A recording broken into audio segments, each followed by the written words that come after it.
শুরুতেই থাকছে আজকের বিশেষ বিশেষ সংবাদের শিরোনামগুলি, তারপরে দেখে নেব বিস্তারিত সংবাদ। নাম ইন্দ্রজিৎ মণ্ডল, বারুইপুরে নাম দেখেই হিন্দু যুবককে মেরে ফেলা হয়েছে। পরিবারকে 25 লক্ষ টাকা ক্ষতিপূরণ, দাদাকে সরকারি চাকরির ঘোষণা শুভেন্দু অধিকারীর।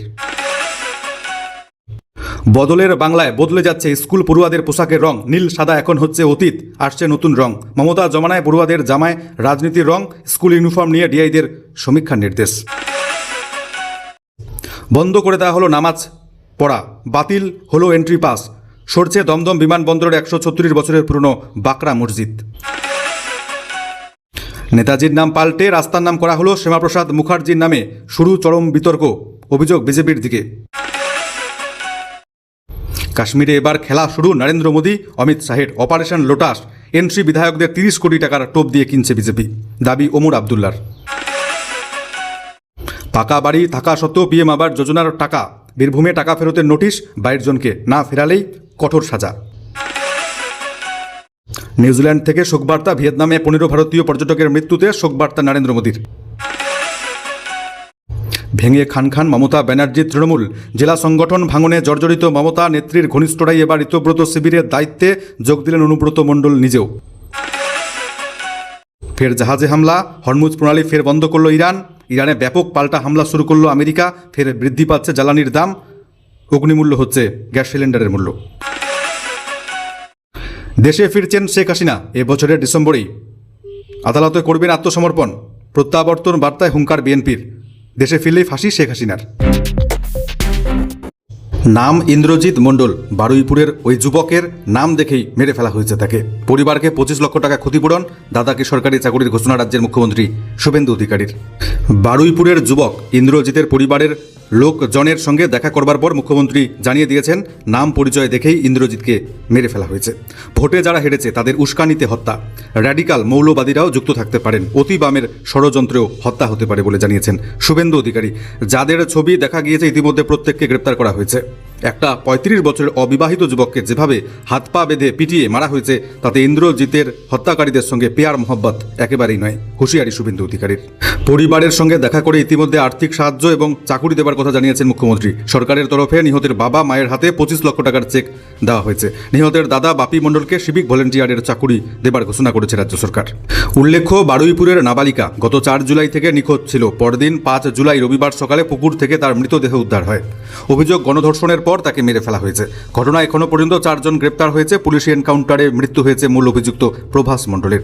এদিকে ঘটনার পর নাবালিকার দেহ নিয়ে সূর্যপুরে ব্যাপক বিক্ষোভ হয়। এক যুবককে সন্দেহের বশে পিটিয়ে মেরে ফেলা হয়। এটা মব লিঞ্চিং আমি বলবো না, এটা কমপ্লিটলি তার নাম পরিচয় দেখে তাকে খুন করা হয়েছে। এর পিছনে ভোটে রিজেক্টেড যারা হয়েছেন তাদের বড় উস্কানি রয়েছে। র্যাডিক্যাল মৌলবাদী গ্রুপও থাকতে পারেন, আমি উড়িয়ে দিচ্ছি না। তাতে যতগুলো ছবি দেখা গেছে প্রত্যেককে পুলিশ অ্যারেস্ট করেছে, thanks to West Bengal police. একজনকে বকখালি থেকে তুলেছে, একজনকে দীঘা থেকে তুলেছে, এবং যাদের যাদের ভিডিও ফুটেজে সোশ্যাল মিডিয়াতে দেখা গেছে একটা 35 বছরের অবিবাহিত যুবক ছেলেকে হাত পা বেঁধে নৃশংসভাবে পিটিয়ে মারা হয়েছে সংগঠিতভাবে। সেক্ষেত্রেও আমরা পরিবারের পাশে দাঁড়িয়েছি। ওর বাবা মার হাতে আমরা আজকে 25 লক্ষ টাকার চেক তুলে দিয়েছি। পুলিশকে ধন্যবাদ, তার বড় ছেলেকে সিভিক ভলেন্টিয়ার্সে চাকরি দিয়েছেন ডিজিপি সাহেব থ্রু সুপারিনটেন্ডেন্ট অফ পুলিশ। বদলেছে পশ্চিম বাংলার সরকার, ক্ষমতায় এখন শুভেন্দুর বিজেপি। ইতিমধ্যে সরকারি বাসগুলির নীল সাদা রঙের পরিবর্তে করা হচ্ছে গেরুয়া রং। এবার পালা স্কুলের পড়ুয়াদের। মমতার জমানায় পড়ুয়াদের জামায় রাজনীতির রং, স্কুল ইউনিফর্ম নিয়ে ডিআইদের সমীক্ষার নির্দেশ। বদলে যাচ্ছে স্কুলের পোশাকের রং। এবার সরকারি স্কুলগুলিতে পোশাক বদল করতে চলেছে রাজ্য সরকার। 2022 সালের আগে স্কুলগুলির পোশাক কেমন ছিল, কি রং ছিল, তার সমীক্ষার নির্দেশ দিল স্কুল শিক্ষা দপ্তর। জেলা ভিত্তিক সমীক্ষার নির্দেশ দেওয়া হয়েছে। জেলা স্কুল পরিদর্শকরা সেই সমীক্ষা চালিয়ে রিপোর্ট জমা দেবে। আগামী 15 দিনের মধ্যে ডিআইদের ইউনিফর্ম সংক্রান্ত তথ্য জমা দিতে বলা হয়েছে। জানা যাচ্ছে যে নতুন পোশাক দেওয়া হবে তার খরচ বহন করবে রাজ্য সরকার।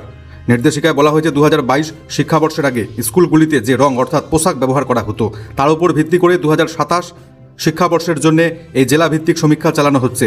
জানা যাচ্ছে নীল সাদা পোশাকের একরঙা নীতি বাতিল করে এবার রাজ্যের স্কুলগুলির আগের নিজস্ব ইউনিফর্মের রং ফিরিয়ে আনার সিদ্ধান্ত নিচ্ছে শুভেন্দু সরকার। জরুরি ভিত্তিতে ওই কাজ করবার নির্দেশ দেওয়া হয়েছে। সরকারের এই পদক্ষেপকে স্বাগত জানিয়েছে পুর এবং নগর উন্নয়ন মন্ত্রী অগ্নিমিত্রা পল। তিনি বলেছেন, প্রত্যেকটি স্কুলের নিজস্ব পোশাক শুধু তাদের ঐতিহ্য নয়, বরং ছাত্র ছাত্রীদের নিরাপত্তার জন্য অত্যন্ত জরুরি। নির্দিষ্ট পোশাক দেখে জানা যেত পড়ুয়া কোন স্কুলের ছাত্র বা ছাত্রী। উল্লেখ্য, 2011 সালে তৃণমূল ক্ষমতায় আসার পর স্কুলের পোশাক বদলানোর কাজ শুরু করে। 2022 সালের পর নীল সাদা রঙের পোশাক কার্যত চাপিয়ে দেওয়া হয় স্কুলগুলির উপর। ব্যাচের বদলে বুকের কাছে লাগানো হয় বিশ্ব বাংলার লোগো। সেই সময় বহু স্কুল তার বিরোধিতা করেছিল। এবার সেই রং বদলানোর তোড়জোড় শুরু করেছে নতুন সরকার। শনিবার থেকে কলকাতা দমদম বিমানবন্দরের ভেতরে অবস্থিত 136 বছরের পুরনো বাকরা মসজিদে নামাজ পড়া বন্ধ করে দেওয়া হলো। এদিন থেকে মসজিদে প্রবেশের জন্য এন্ট্রি পাস দেওয়া বন্ধ করে দিয়েছে কর্তৃপক্ষ। যদিও শনিবার দুপুর পর্যন্ত এয়ারপোর্ট কর্তৃপক্ষের তরফ থেকে কোনো মন্তব্য পাওয়া যায়। বিমানবন্দরের দ্বিতীয় রানওয়ের কাছে অবস্থিত ওই প্রাচীন মসজিদটিকে নিরাপত্তার স্বার্থে বিমানবন্দর চত্বরের বাইরে স্থানান্তরের সিদ্ধান্ত নেওয়া হয়েছে বলে জানা যাচ্ছে।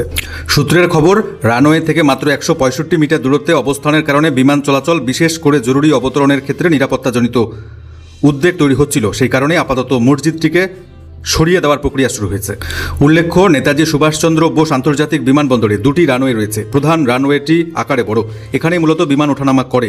দ্বিতীয় রানওয়েটি বহরে একেবারেই ছোট, ওই রানওয়েটির কাছেই রয়েছে মসজিদটি। এই মসজিদের জন্য ছোট রানওয়ে দিয়ে বড় বিমান ওঠানামার ক্ষেত্রে ঝুঁকি রয়েছে বলে জানাচ্ছে কর্তৃপক্ষ। পালা বদলের রাজ্যে নেতাজির নাম পাল্টে রাস্তার নাম করা হলো শ্যামাপ্রসাদ মুখার্জির নামে। শুরু চরম বিতর্ক। বীরভূমের রামপুরহাটে নেতাজি সুভাষচন্দ্র বসুর নামে নামাঙ্কিত একটি রাস্তার নাম পরিবর্তন করে শ্যামাপ্রসাদ মুখার্জির নামে নামকরণের ঘটনাকে ঘিরে রাজনৈতিক মহলে তীব্র বিতর্ক শুরু হয়েছে। সিদ্ধান্তের কড়া বিরোধিতা করে অবিলম্বে তা প্রত্যাহারের দাবি জানিয়েছে SUCI। দলের বীরভূম জেলা সম্পাদক মদন ঘটক এক বিবৃতিতে এই পদক্ষেপকে ইতিহাস বিকৃতির চেষ্টা বলে আখ্যা দিয়েছেন। তাদের দাবি, গত 6 জুলাই রামপুরহাটের একটি অনুষ্ঠানে বিজেপি বিধায়ক ধ্রুব সাহা পাঁচমাথা মোড় থেকে ঝনিয়া সাঁকো পর্যন্ত নেতাজি সুভাষ চন্দ্র বোস রোডের নাম পরিবর্তন করে শ্যামাপ্রসাদ মুখোপাধ্যায়ের নামে নামাঙ্কিত করেছেন। এই সিদ্ধান্তকে কেন্দ্র করেই বিতর্কের সূত্রপাত হয়েছে। নেতাজি সুভাষচন্দ্র বসু কেবল একজন স্বাধীনতা সংগ্রামী ছিলেন না, তিনি দেশের ঐক্য, আত্মত্যাগ ও সাম্প্রদায়িক চেতনার প্রতীক ছিলেন। জাতি ধর্ম বর্ণের ঊর্ধ্বে উঠে তিনি স্বাধীনতার লড়াইয়ে দেশবাসীকে একত্রিত করেছিলেন। আজাদ হিন্দ ফৌজ গঠন করে শুরু করে স্বাধীনতা আন্দোলনের তার ঐতিহাসিক অবদান কোনোভাবেই মুছে ফেলতে। নেতাজির নামে দীর্ঘদিনের একটি রাস্তার নাম পরিবর্তনে বৃহত্তর রাজনৈতিক উদ্দেশ্যের অংশ বলে দাবি করেছে SUCI। এবার জম্মু কাশ্মীরে খেল শুরু অমিত শাহ নরেন্দ্র মোদীর। ন্যাশনাল কনফারেন্স NCP এই দলকে ভাঙার চেষ্টা এবার শুরু করল বিজেপি। দলীয় বিধায়কদের 30 কোটি টাকা পর্যন্ত টোপ দেওয়া শুরু হয়েছে, এমনটাই অভিযোগে সোচ্চার জম্মু কাশ্মীরের মুখ্যমন্ত্রী ওমর আবদুল্লাহ। শ্রীনগরের হজরত বালে মদর মেহেরবান জনসভায় বক্তব্য রাখতে গিয়ে বিজেপিকে তার চ্যালেঞ্জ, এইভাবে আমাদের ধৈর্যের পরীক্ষা নেবেন না। তার দাবি, NC বিধায়কদের শুধু টাকাই নয়, মন্ত্রী পদের টোপ দেওয়া হচ্ছে। শুধু তাই নয়, বিজেপিতে যোগ দিলে জম্মু কাশ্মীরকে রাজ্যের মর্যাদা ফেরানোর কথা বলা হচ্ছে। ক্ষুব্ধ ওমরের গেরুয়া দলকে একহাত নিয়ে বলেছেন, যখন আপনাদের দেখানো টাকার লোভ মন্ত্রিত্বের টোপে কাজ করলো না, তখন আমাদের বিধায়কদের বন্ধ ঘরে নিয়ে গিয়ে রাজ্যের মর্যাদার কথা বলছেন। ওমর আবদুল্লার দাবি, NCPর এক বিধায়ক বিজেপির ওই প্রস্তাব সম্পর্কে আমাকে বিস্তারিত জানিয়েছেন। এদিকে জম্মু এবং কাশ্মীরের মুখ্যমন্ত্রীর ওই দাবির পর প্রশ্ন উঠছে, তাহলে এবার কি জম্মু কাশ্মীরও অপারেশন লোটা শুরু করছে বিজেপি? এ ব্যাপারে ওমর আবদুল্লার অভিযোগ, সুপ্রিম কোর্টের এক আইনজীবী তথা বিজেপি কর্মকর্তা তার দলের এক বিধায়কের কাছে এমনটাই প্রস্তাব নিয়ে এসেছেন। কড়া ভাষায় বিজেপিকে নিশানা করে দলের সভায় তিনি হুঁশিয়ারি দিয়ে জানিয়েছেন, ওরা যেমনটা বিজেপি ভাবছে তেমনটা কোনোভাবেই সম্ভব হবে না জম্মু কাশ্মীরের মাটিতে। পাকা বাড়ি থাকা সত্ত্বেও PM আবাস যোজনায় নাম, বীরভূমে টাকা ফেরতের নোটিশ ধরানো হলো 22 জনকে। মুখ্যমন্ত্রী শুভেন্দু অধিকারীর নির্দেশ মেনে বীরভূমে অযোগ্যদের আবাস যোজনা প্রকল্পের টাকা ফেরতের প্রক্রিয়া শুরু হলো।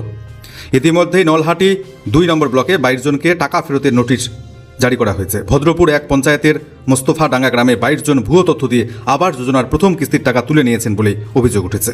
তাদের প্রত্যেককে জেলা প্রশাসনের নির্দেশে পুরো টাকা ফেরত দেবার নোটিশ ধরালো ব্লক প্রশাসন।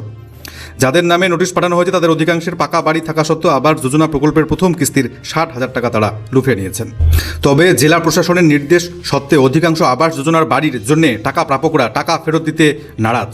যদিও জেলা প্রশাসনের দাবি, 7 দিনের মধ্যে টাকা ফেরত না দিলে তাদের কঠোর ব্যবস্থা নেওয়া হবে। সরকারি সমস্ত প্রকল্পের সুযোগ সুবিধা থেকে তাদেরকে বঞ্চিত করে দেওয়া হবে, আইন অনুযায়ী ব্যবস্থা নেওয়া হবে। ভিয়েতনামে মর্মান্তিক দুর্ঘটনায় মৃত্যু 15 ভারতীয় পর্যটকের। ঘটনা জানতে পেরে নিউজিল্যান্ড সফর থেকে শোক প্রকাশ করলেন প্রধানমন্ত্রী নরেন্দ্র মোদী। পাশাপাশি স্বজনহারাদের উদ্দেশ্যে উদ্বিগ্ন প্রধানমন্ত্রীর বার্তা, তারা যেন ভিয়েতনামে ভারতীয় দূতাবাসের সঙ্গে যোগাযোগ করেন। কঠিন সম্ভাব্য সব রকম সহযোগিতা প্রদান করছে ইতিমধ্যে ভারতীয় দূতাবাস। দুর্ঘটনা খবর পাওয়ার পর শনিবার এক্স হ্যান্ডেলে প্রধানমন্ত্রী নরেন্দ্র মোদী লেখেন, ভিয়েতনামের কুওক দ্বীপের কাছে ভারতীয় পর্যটক বোঝাই নৌকায় মর্মান্তিক দুর্ঘটনার খবরে আমি মর্মাহত। কঠিন এই সময় ভারতীয় দূতাবাস কনসুলেটগুলি সব ধরনের সম্ভাব্য সহায়তা প্রদান করছে। উল্লেখ্য, শনিবার ভারতীয় পর্যটক বোঝাই নৌকা ডুবে ভয়ঙ্কর দুর্ঘটনাটি ঘটেছে ভিয়েতনামে। দেশটির কুওক দ্বীপে বেড়াতে গিয়ে ওই দুর্ঘটনায় পড়েছেন অন্তত 15 জন ভারতীয়। দুর্ঘটনার সময় স্পিড বোটটিতে 32 জন ভারতীয় পর্যটক, 4 জন নাবিক ছিলেন, তার মধ্যে 15 জনের মৃত্যু হয়েছে, যারা সকলেই ভারতীয় বলে জানা যাচ্ছে। নিউজিল্যান্ড সফরে ভারতের প্রধানমন্ত্রী। আগামী 4 বছরে ভারত নিউজিল্যান্ডের দ্বিপাক্ষিক বাণিজ্য 18,000 কোটি টাকা থেকে বেড়ে 35,000 কোটি টাকায় পৌঁছবে। শনিবার অকল্যান্ডে বৈঠক শেষে এমনটাই জানিয়েছেন ভারতের প্রধানমন্ত্রী এবং নিউজিল্যান্ডের প্রধানমন্ত্রী। পাশাপাশি 10টি চুক্তি নিয়েও আলোচনা হয়েছে দুই রাষ্ট্রপ্রধানের মধ্যে। সামুদ্রিক নিরাপত্তা, প্রশান্ত মহাসাগরীয় অঞ্চলে শান্তি বজায় রাখার মতো বিষয়গুলি নিয়ে যৌথভাবে কাজ করবে ভারত এবং নিউজিল্যান্ড। আগামী 15 বছরে ভারতে $20 বিলিয়ন মার্কিন ডলার লগ্নির ঘোষণা করেছে ওয়েলিংটন। ইন্দোনেশিয়া এবং অস্ট্রেলিয়া সফর শেষে শুক্রবার নিউজিল্যান্ডে পৌঁছেছেন ভারতের প্রধানমন্ত্রী। তার আগেই মুক্ত বাণিজ্য চুক্তিতে সই করেছে দুই দেশ। বৈঠক শেষে প্রধানমন্ত্রী মোদী জানিয়েছেন, আমরা আমাদের সম্পর্ককে কৌশলগত অংশীদারিত্বে উন্নত করবার সিদ্ধান্ত নিয়েছি। যৌথ বিবৃতিতে বলা হয়েছে, ইন্দো প্যাসিফিক অঞ্চলকে মুক্ত, অবাধ, সমৃদ্ধশালী করবার ক্ষেত্রে দুই দেশ অঙ্গীকারবদ্ধ। এছাড়াও ক্রীড়া ক্ষেত্রে একসঙ্গে চলার বার্তা দিয়েছে দুই দেশ। স্পোর্টস সায়েন্স, স্পোর্টস মেডিসিন, খেলোয়াড়দের উন্নত প্রশিক্ষণের মতো একাধিক ক্ষেত্রে যৌথভাবে কাজ করবে ভারত এবং নিউজিল্যান্ড। নিজের হাতে তৈরি করেছিলেন তৃণমূল কংগ্রেস, সেই দলেই এবার চরম কোণঠাসা খোদ মমতা ব্যানার্জি। জেলা সংগঠন ভাঙনে জর্জরিত মমতা নেত্রীর ঘনিষ্ঠরাই এবার ঋতব্রত শিবিরের দায়িত্বে। ভোটের ফলাফল বের হতেই ঘর ভেঙে খান মমতার। আগে ঋতব্রত বন্দ্যোপাধ্যায়ের সঙ্গে হাত মিলিয়েছেন দলের 65 জন বিধায়ক। তালিকা যে এখানেই শেষ নয়, তার ইঙ্গিত মিলেছে বারংবার। এমনকি শনিবার জাতীয় কর্মসমিতির বৈঠক থেকেও বিরোধী দলনেতা ঋতব্রত বন্দ্যোপাধ্যায়ের বার্তা ছিল, জেলার অধিকাংশ হেভিওয়েট তৃণমূল সভাপতি, নেতা নেত্রীরাও তাদের সঙ্গে যুক্ত হয়েছেন। এরই মধ্যে জেলা তৃণমূল সংগঠন কার্যত কার্পেট বম্বিং করে দিলেন ঋতব্রত সন্দীপনরা। দলের প্রতীক, তহবিল এবং নাম নিয়ে জাতীয় নির্বাচন কমিশনের রীতিমতো কোণঠাসা মমতা শিবিরের। এর মধ্যেই যে নামের তালিকা ঋতব্রত বন্দ্যোপাধ্যায়রা ঘোষণা করেছেন, সেখানে দেখা যাচ্ছে একদা মমতার নির্ভরযোগ্য অতি বিশ্বস্তরাও এবার যুক্ত হচ্ছেন ঋতব্রত শিবিরে। আছেন বীরভূমের অনুব্রত মণ্ডল, কোচবিহারের রবীন্দ্রনাথ ঘোষ, উত্তর 24 পরগনার জেলা পরিষদ সভাধিপতি নারায়ণ গোস্বামী, হাওড়ার বিধায়ক অরুণাভ সেন, এমনকি আসানসোলের প্রাক্তন মেয়র বিধান উপাধ্যায়, শিলিগুড়ির প্রাক্তন ডেপুটি মেয়র রঞ্জন সরকারের মতো অধিকাংশ হেভিওয়েটরা কেউ আর কালীঘাট তৃণমূল অর্থাৎ মমতা বন্দ্যোপাধ্যায়ের সঙ্গে নেই। সবাই যুক্ত হচ্ছেন ঋতব্রত বন্দ্যোপাধ্যায়ের সঙ্গে। মমতা শিবিরকে জোর ধাক্কা দেওয়ার পাশাপাশি নিজেদের সংগঠন মজবুত করতে কোন জেলায় কাঁধে দায়িত্ব দেওয়া হলো তার তালিকা এদিন প্রকাশ করেছেন ঋতব্রত বন্দ্যোপাধ্যায়। জেলা সভাপতিরা হলেন বিনোদ বেজ, আলিপুরদুয়ার; মহুয়া গোপ, জলপাইগুড়ি; রঞ্জন সরকার, দার্জিলিং; সন্দীপন বিশ্বাস, উত্তর দিনাজপুর; আনিসুর রহমান, দক্ষিণ দিনাজপুর; প্রসূন বন্দ্যোপাধ্যায়, মালদহ; ইমানি বিশ্বাস, জঙ্গিপুর; অপূর্ব সরকার, মুর্শিদাবাদ; দেবাশিস গঙ্গোপাধ্যায়, রানাঘাট; কৃষ্ণনগর; জেবের শেখ, বুরহানুল মুক্কাদিম লিটন, বসিরহাট; অরুণাভ সেন রাজা, হাওড়া; সৃষ্টিধর ঘোষ, হাওড়া সদর; প্রদীপ সরকার, পশ্চিম মেদিনীপুর; সঞ্জয় পান, ঘাটাল; রবীন্দ্র বন্দ্যোপাধ্যায়, বাঁকুড়া; উজ্জ্বল কুমার, পুরুলিয়া; রবীন্দ্রনাথ চট্টোপাধ্যায়, পূর্ব বর্ধমান; নরেন্দ্রনাথ চট্টোপাধ্যায়, পশ্চিম বর্ধমান; অনুব্রত মণ্ডলকে জেলা সভাপতি করা হলো বীরভূমে; সন্তোষ সিং পাপ্পু, হুগলি জেলা; উত্তম কুণ্ডুকে আরামবাগের জেলা সভাপতি করা হলো; সুভাষিস দাস, ডায়মন্ড হারবার; গণেশ মণ্ডল, সুন্দরবন; সন্দীপন সাহা, উত্তর কলকাতা। ফের গভীর সংকটে পড়ছে গোটা বিশ্বসহ ভারত। ফের হামলা জাহাজে, ফের বন্ধ হলো হরমুজ প্রণালী, ফের বাড়বে জ্বালানির দাম, গ্যাস সিলিন্ডারের পড়বে আকাল। হরমুজ প্রণালী বন্ধ ঘোষণা করতেই রবিবার ভোরে সতর্কতামূলক গোলাবর্ষণ শুরু করে ইরান।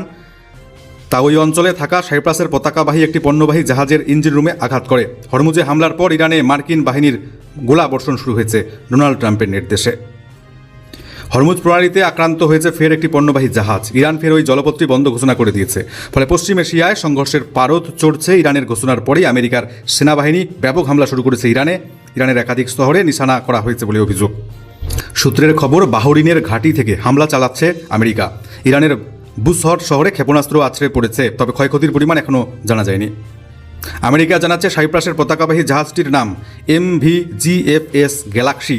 ইরানের হামলায় তার ইঞ্জিন রুম ক্ষতিগ্রস্ত হয়েছে, এক নাবিককেও খুঁজে পাওয়া যাচ্ছে না। এর জবাবে ইরানে ফের হামলা শুরু করলো আমেরিকা। ইরানের বিবৃতিতে তারা দাবি করেছে হরমুজ প্রণালীতে আমেরিকার হস্তক্ষেপ বন্ধ না হওয়া পর্যন্ত এই হরমুজ প্রণালী পুরোপুরি বন্ধ রাখবে ইরান।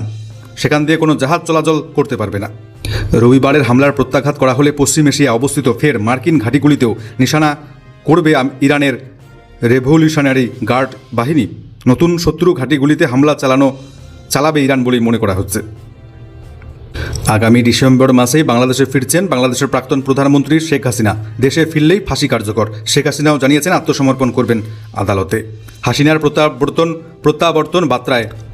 প্রত্যাবর্তন বার্তায় হুঙ্কার বিএনপির। ফাঁসির সাজা ঘোষণা সত্ত্বেও দেশে ফেরা নিয়ে অকুতোভয় শেখ হাসিনা। এই বছরের ডিসেম্বরেই বাংলাদেশে ফিরবেন বলে ঘোষণা করেছেন বাংলাদেশের ক্ষমতাচ্যুত প্রধানমন্ত্রী। এই খবর বাংলাদেশের রাজনৈতিক আঙ্গিনায় নতুন করে শোরগোল ফেলেছে।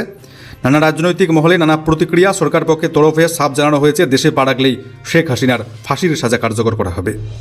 বিএনপির চেয়ারম্যান প্রধানমন্ত্রী তারেক রহমানের রাজনৈতিক উপদেষ্টা তথা দলটির জ্যেষ্ঠ যুগ্ম মহাসচিব রুহুল কবির রিজভী স্পষ্ট জানিয়েছেন, জুলাই গণ অভ্যুত্থানে সংগঠিত হত্যাকাণ্ডের দায়ে আদালত শেখ হাসিনার বিরুদ্ধে মৃত্যুদণ্ডের যে রায় দিয়েছে তা কার্যকর হবে।